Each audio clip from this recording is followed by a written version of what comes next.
the American people have witnessed what is the greatest failure of any presidential administration in the history of our country. And here are the facts.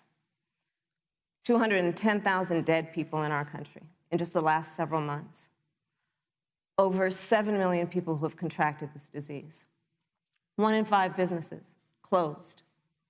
We're looking at frontline workers who have been treated like sacrificial workers.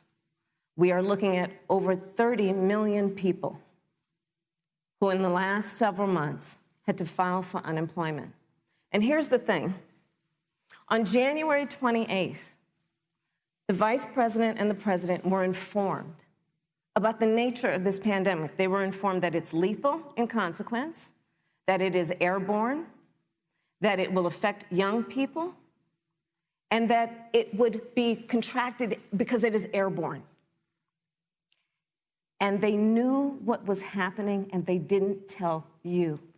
Can you imagine if you knew on January 28th, as opposed to March 13th, what they knew, what you might have done to prepare? They knew and they covered it up. The president said it was a hoax.